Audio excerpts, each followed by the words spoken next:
Thank you, Bill, and thank you everybody for attending today's 2021 Pac-12 Men's Basketball Media Day. I'm Jesse Hooker. I'll set the ground rules after our opening remarks, and at this time, I'd like to welcome Commissioner George Kliavkoff to the stage.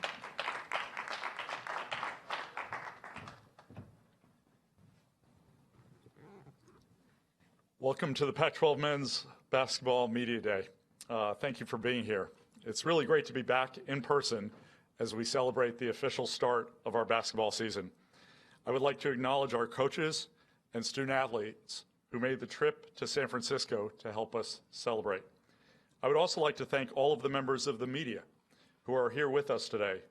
We appreciate everything you do to tell the stories of Pac-12 men's basketball. We are thrilled to formally welcome new Pac-12 coaches Tommy Lloyd from Arizona and Craig Smith from Utah to the conference. All of us are excited to add you to our group of talented coaches. Finally, I would like to express my appreciation for our student athletes, coaches, and athletic departments for doing so much behind the scenes to make the last 18 months possible for Pac-12. The collective commitment to basketball throughout the conference is very important. Our shared objective is to optimize tournament bids and ultimately cut down the nets again as national champions. We are excited about the momentum we have from last season and confident in the talented student athletes and the great leadership of our coaches.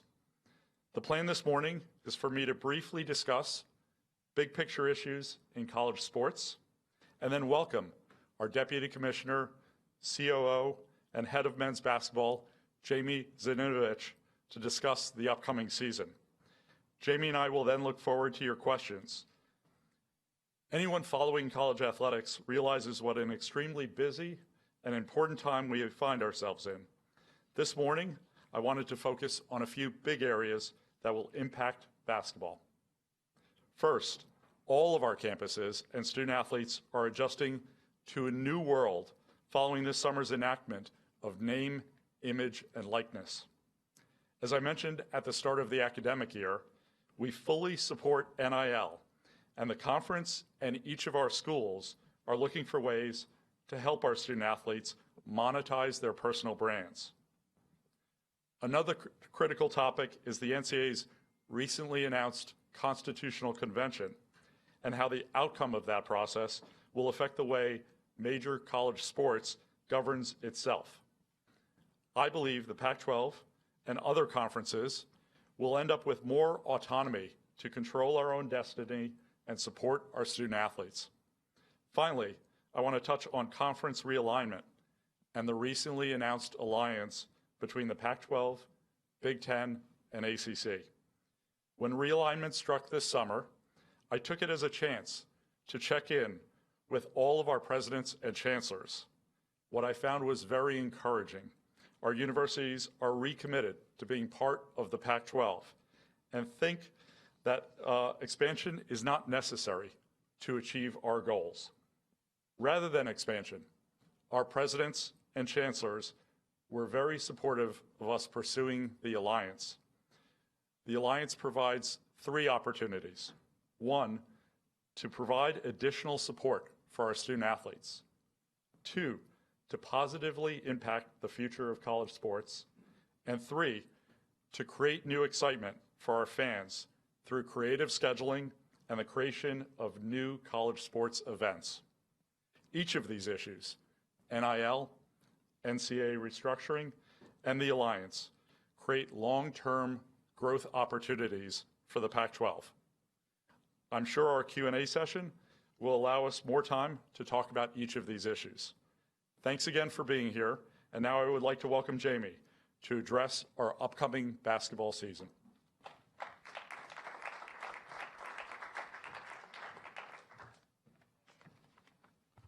Adjust the mic a little bit here. Thanks, George. I got to say, I want to thank, like George, media, coaches, student athletes, partners, everybody here to be in person an event like this after the year we went through, to see people in the hallway, to give the obligatory fist bump, to see the smiles on people's faces, even under their masks, is really something that I think we all can appreciate at a time like this. So thanks everybody for being here. You know, it's amazing to think back to a year ago at this time when we're not even sure we would complete a men's basketball season as we were facing an international and national pandemic. And though we're still navigating some challenges this year, I think there's a feeling of optimism with everybody for men's basketball and all of our other sports in the Pac-12. You know, just thinking back on last year when we reflect on what our coaches, student athletes, administrators did and went through to complete 97% of our basketball games, conference basketball games during a national pandemic, is really amazing. We also executed an incredibly successful men's basketball tournament. And then to see finally the Pac-12 in men's basketball capture the attention of the basketball world in March Madness is really truly remarkable, and again, a testament to our student athletes, coaches, administrators, and everybody that George referenced went through so much. So how about some numbers on that success looking back on last year? A record 13 total wins in the NCAA tournament for the Pac-12 men's teams, 4 Sweet 16 teams, 3 teams in the Elite Eight, and a razor-thin loss in what might be one of the most memorable Final Four games in the history of the NCAA tournament. And I'll apologize to Mick later, I had to bring it up. You know, our coaches and ADs, as I mentioned before, have really been the main drivers of this success. They've committed to key strategic areas with the conference helping facilitate that. And it was awesome to see the student athletes and fans see the fruits of that labor, of all this work that's been done over many years with the run in Indianapolis. So I personally want to speak for the conference staff and say that we're grateful to our membership and all the work that they did to help lead to the success. So let's talk about next season. You know, we have great reasons for optimism in the Pac-12. We think that this momentum we captured in March certainly can continue into November, December, and hopefully next March and April. You know, some keys to that success, players like Johnny Juzang, Isaiah Mobley, Warith Alatishe, all players that are here today who had real professional opportunities in front of them, chose to come back to school and invest in their collegiate experience. And I think that, again, is a testament to what our schools, coaches, administrators do to support our student athletes on our campuses, basketball, academic, emotionally, socially, and otherwise. So some other notables heading into the season. We returned 4 Pac-12 all-freshman players, 3 all-conference, 10 all-conference transfers, including a player of the year from a FBS conference, are now in the Pac-12. From a recruiting standpoint, we have 4 McDonald's All-Americans that will be playing this year, 12 top 100 players. If you were paying attention to the NBA draft this summer, Pac-12 had 3 lottery picks in the NBA draft. That's the most of any conference in 2021. And in terms of coaches, some remarkable numbers on our coaches. We have 11 head coaches who have been head coaches before. They have totaled 3,000 wins and 148 years of experience as head coaches. We have 1, obviously, new coach in our league that's not been a head coach before. And oh, by the way, he's been to 19 consecutive NCAA tournaments and 2 national championship games as a lead assistant. So the coaching talent in this league is obviously remarkable. So what led to this success? You know, I think it's important, again, to shine the light on the membership and the work we did with the membership over the last 5 years on some important strategic initiatives for the conference, and I just want to touch on a couple of those here. 1, we have a new 20-game conference schedule. Last year was the first year we implemented it. We think this year we'll even accomplish the goals better than last year. Meaningful games in December between our conference-to-conference games. I think that'll give us great competitive edge as well as national exposure for our teams. We have a very robust analytics-based non-conference scheduling standards program that has helped our schools learn more and invest in what are the right non-conference schedules for their specific program on a year-to-year basis. And then we've created our own neutral site event, the Pac-12 Coast to Coast Challenge, and its first year will happen in Las Vegas. Pac-12 branded national event, and in future years, we hope will extend with more neutral games with Pac-12 teams playing other major conference teams in Las Vegas, and then in important outer markets exposure-wise for us. So that's what's happening on the court, but we're also very proud of the work that our schools have done off the court. First and foremost, we announced a couple weeks ago a new partnership with the Southwest Athletic Conference that hopefully many of you saw. This is a very proud moment for the conference and our schools to address issues of anti-racism and social justice. The notion being to play a first ever home-and-home series between a major conference and a historically black college and university conference. I want to give a lot of credit to our coaches and ADs who helped develop this concept, as well as Charles McClellan, the AD, who's a good friend at the SWAC, is also a member of the NCAA Men's Basketball Committee, for this shared vision that we were able to execute. And I think it's meaningful to understand that this really isn't just about games. This is also about education and connection and shining a light on the importance of HBCUs, both today and historically in our country. And I'm so pleased that our student athletes will have the experience of going to those HBCUs and experiencing those different cultures, and those HBCU student athletes coming to our campuses. So that'll start next year. Hopefully you've seen the release, but we're very, very proud of that. In addition, last summer, as some of you may know, our coaches also, led by Coach Altman and Coach Boyle, took it upon themselves to get all 12 of our coaches to support the McClendon Minority Leadership Program. This is an internship program on all of our campuses where our coaches themselves are funding diverse candidates who will start as young professionals and be mentored on our campuses by some of the most esteemed sports administrators in the world. And the idea is for them to develop into the administrators of tomorrow and be in the decision-making process for the coaches of tomorrow. Again, this was completely coach-driven.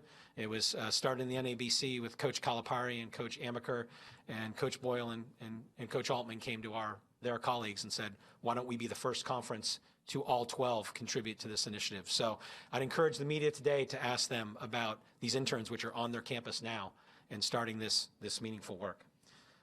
Lastly, I want to talk a little bit about exposure. We're very fortunate again to have great exposure for all these great stories we have to tell about Pac-12 men's basketball. Our key partners, ESPN, Fox, CBS, and Pac-12 Networks, of course, will once again broadcast over 200 plus games and hundreds of hours of shoulder programming against that. Also notably, our Pac-12 Conference Championship for the first year will move to Big Fox at 6 p.m. Pacific time.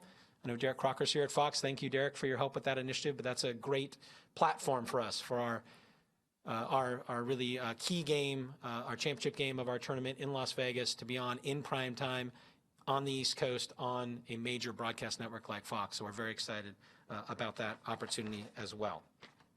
Speaking of the Pac-12 tournament, we're obviously thrilled to return to Las Vegas and our home T-Mobile Arena, the building that George built, we can call it, I guess. We know George from his days when we worked with him on that initiative, but this has become, I think everybody agree, one of the crown jewel tournaments in the country at T-Mobile Arena and all the things that Las Vegas offers. So I know, get your tickets early. It'll be another great event, and we look forward to seeing all the Pac-12 fans there. Lastly, for the first time in more than 80 years, the NCAA tournament is coming to San Francisco, and we'll play a role in that. So the Pac-12 is going to host the NCAA Regional right down the street here at Chase Center. When you're having lunch on the roof, if you just look down 3rd Avenue, you'll be able to see the Chase Center down the street. It's the first time in 80 years that San Francisco has had the NCAA tournament in the city. And for you trivia buffs, the last location where it was held 80 years ago was actually on Treasure Island, which you also can see from the roof over lunch. So we couldn't be more proud to join with the Warriors, who are great partners in this endeavor, and to host fans from across the country of the top men's college basketball programs at the Chase Center here in this great city. So we have a lot of work to look forward to this season, obviously. We couldn't be more thrilled to tip it off today with our 24 phenomenal student athletes that are here, our 12 great coaches, all of whom are, I think, eager to talk to you about all of this. Last and not least, one quick editorial. We want to recognize one person on our staff, Naveen Moinpour, who's in the back. For those of you that don't know, Naveen is the person that makes the magic happen with all these events, including our Men's Basketball Media Day. It is our last event.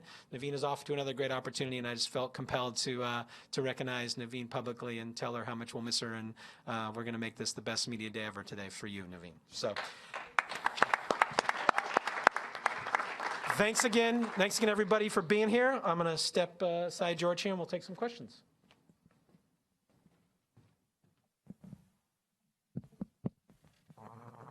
Yeah, thanks everybody. We'll open it up to media Q&A now. We're going to do it press conference style. We will have microphones on either side.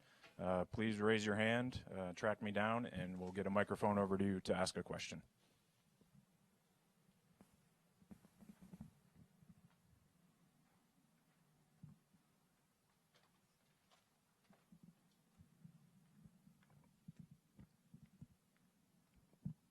Hi, Kevin Dan with Pac-12 Networks. Jamie, I was just wondering if you could kind of go into more detail about kind of the scheduling matrix for that you guys kind of helped out with teams for their non-conference schedules, and how that kind of helps kind of maximize the most of what they can get out of their non-league play. Yeah, thanks for asking. And this was part of a strategic planning process that we put in place 5+ years ago, really looking at sort of the analytics behind non-conference scheduling. We did a lot of work on it internally. Jesse Hooker, who's helping moderate here, has a big role in our analytics department related to this. It really comes down to understanding historically what it takes within your non-conference in terms of winning percentage and the type of teams you play to advance teams to the NCAA tournament. And when we looked at tons of data historically of the NCAA tournament, in not every case, but in most every case, if a conference wins 75% of their non-conference games, they advance at least 50% of their teams in that conference to the NCAA tournament. So we became very focused on that and focused on working with our schools to build schedules where they feel confident in winning 75% of their non-conference games and the right 75% for their goals in terms of selection and seeding to the NCAA tournament. So that's sort of a little bit of the take. We also meet with our schools every spring and review their non-conference schedules. We do not approve them, but on an advisory basis, we run them through these metrics and give them guidance on how to, again, best build a schedule that accomplishes the 75%.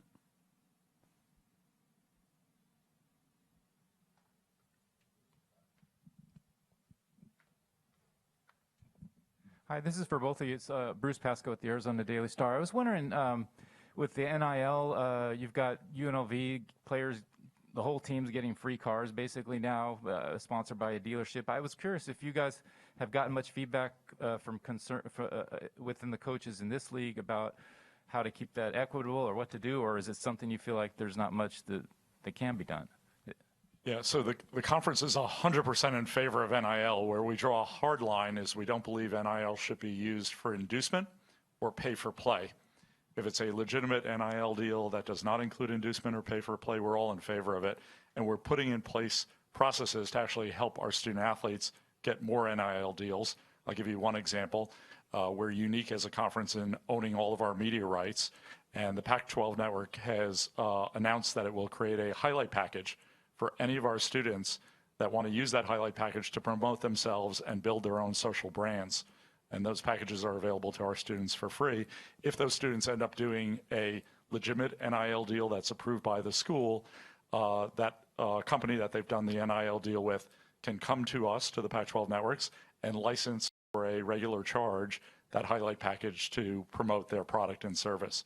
So I think we're unique as a conference doing that for our student athletes. We've read about some of the deals, particularly in the Western United States, that look more like pay for play. We're not in favor of those deals. We're very focused on making sure that we follow what we think will eventually be the national standard. No inducement, no pay for play.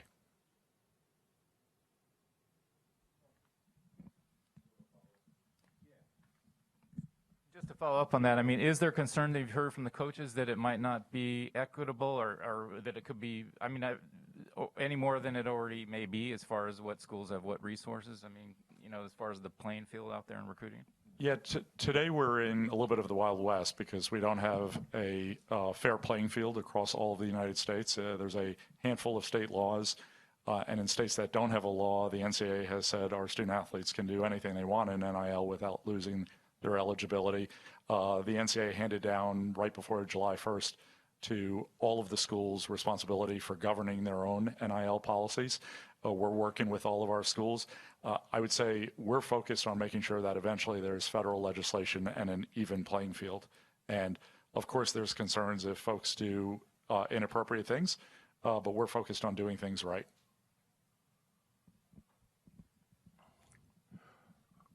PJ Carlissimo, Pac-12 Networks.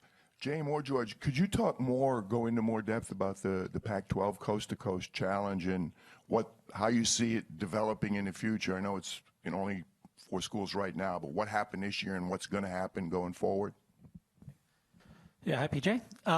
So the Coast to Coast Challenge concept is really something we developed a couple of years ago to sort of create our own challenge on a neutral site basis. Obviously, there are a lot of other home-and-home challenges across the country, but the goal is really to use our sort of home base of Las Vegas and T-Mobile Arena with multiple Pac-12 men's and women's programs to attract top teams from outside the region to come play us in our region, and then to go to key outside regions. So the games that are happening this year are going to be returned to the Dallas market. We're looking at New York, Chicago, Nashville, these other key markets where we can do these neutral events on an annual basis. Before COVID, we had a quadruple header teed up. We had four Pac-12, 3 men, 1 women's, and 4 Big 12 teams. After the whole reshuffling of COVID, we sort of restructured that with Stanford, Texas men, Texas, Arizona women this year. But the vision is to take this around the country, neutral concept. You come play us in Las Vegas on our territory, neutral. We'll go play neutral in your territory. Multiple events, Pac-12 branded. And that's, to get our schools the right games and out to the right markets. Pat Rooney, Boulder Daily Camera. Really for either of you in regards to the scheduling alliance with the ACC and Big Ten.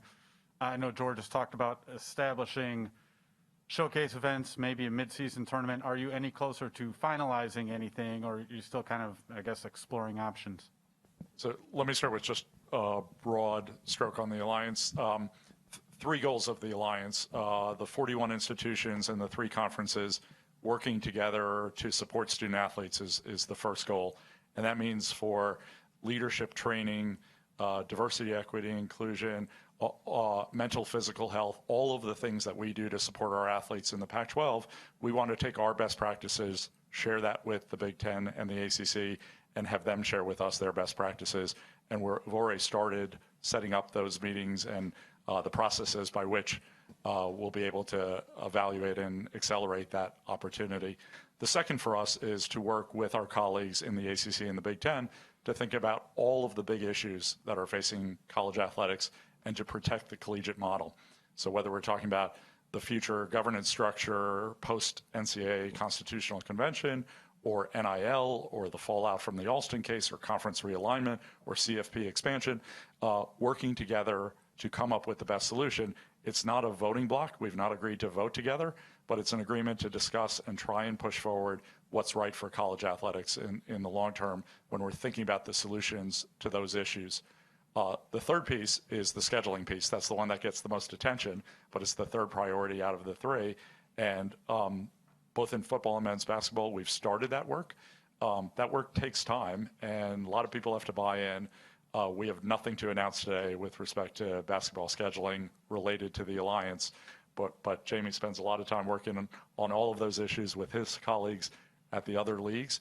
And we also have the coaches for all of our other sports starting to work together to figure out what the alliance means for scheduling for their sports as well.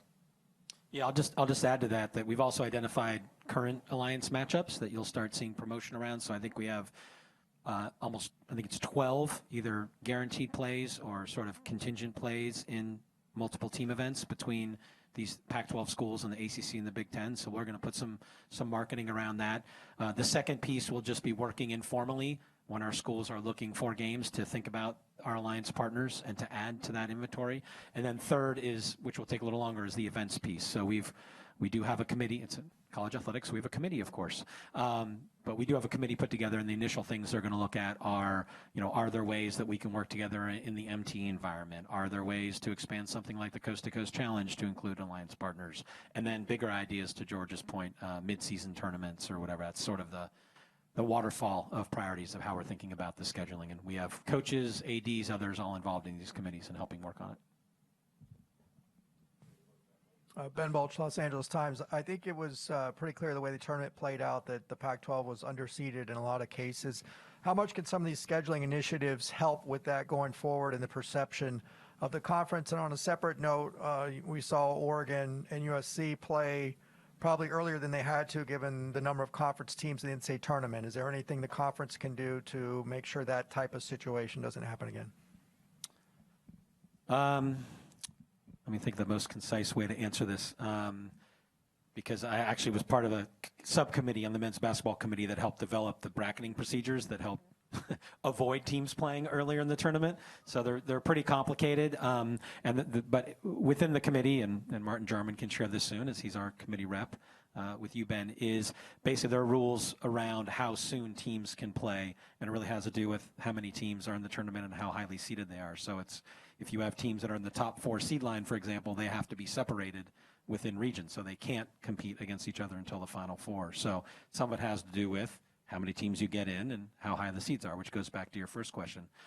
In terms of seeding, listen, at the end of the day, our seeding will likely be determined, and selection in respect, in November and December, right? Do we hit 75%? That'll determine our selection. And what are the quality of the games that we win? That will sort of, determine the perception of the league, and will play into how the committee, from what I know, evaluates who you play, who you beat, where you play them, and who you play. So I think the answer is yes. Things like the Coast to Coast Challenge, the more high-profile events with high-profile opponents that we can get for our schools, understanding that they all have their own scheduling models that we have to respect, because that's happened locally. The more opportunities we can offer, the better, because what you want are games in the non-conference that are only upside games, right? We want to play as many games that win or lose. If you lose, they're a quality team and it doesn't hurt you. If you win, it's going to help you when they're talking about that seed line.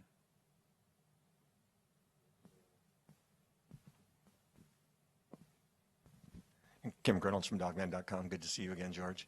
I know the couple of big ticket items when you came in was dealing with the TV and the NIL, but one of the issues that the conference has had for several years has been the officiating. I know you were up at the Washington football game on the sidelines and you saw a couple of oddball calls up close and personally. Have you had a chance to dive into the officiating issues yet? Yeah, I spend every Monday morning working on officiating for football, and we have reviews and we go through every single controversial call. And I have great confidence in Merton Hanks and in the officiating process that we've put in place over the last year or two. And I have confidence, and I understand that folks, when their team loses on a tough call, have issues with that. I think we're doing the right thing, and we're moving down the right path towards that not being an issue.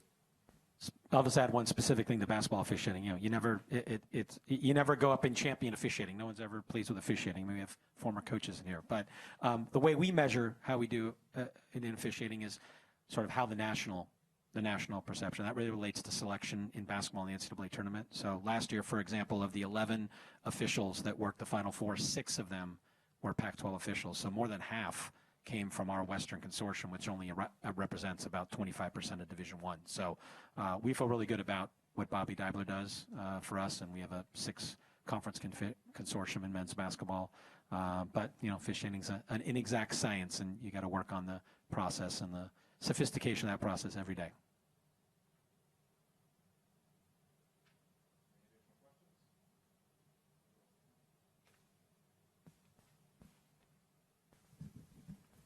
Hey, how's it going? Austin Scott with the State Press. So just a question about the Pac-12 and the SWAC scheduling arrangement.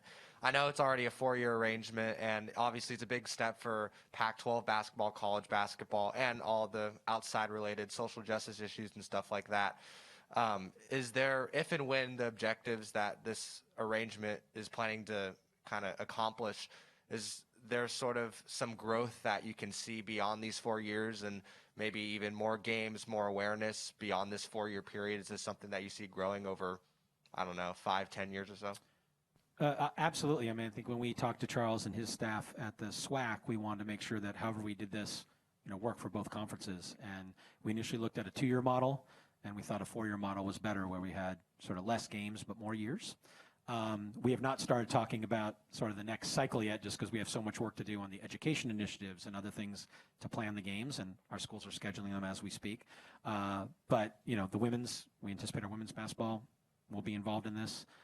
We hope it could be a model for other sports. We have not discussed this with other sports, but we do think that engaging the HBCUs in a meaningful way beyond the court, but using the games as sort of the platform, is something that we want to invest in long term. What that looks like, we're not sure, but we think 4 years will give us a good run of learning of how to do this best to accomplish the goals.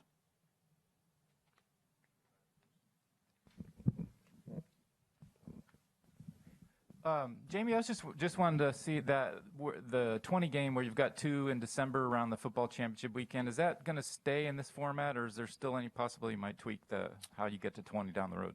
It's not on the agenda to change currently.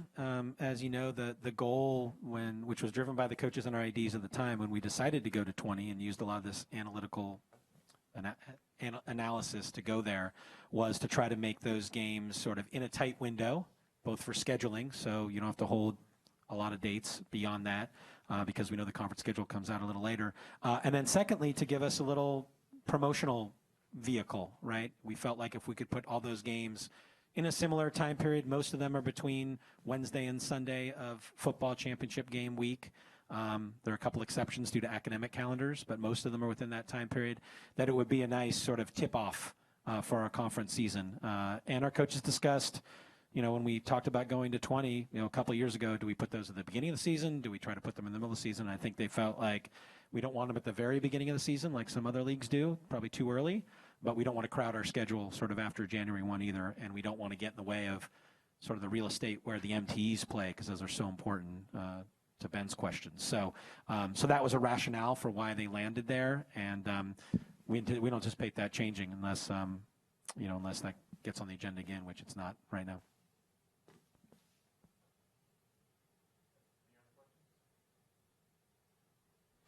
Okay. Thank you both very much.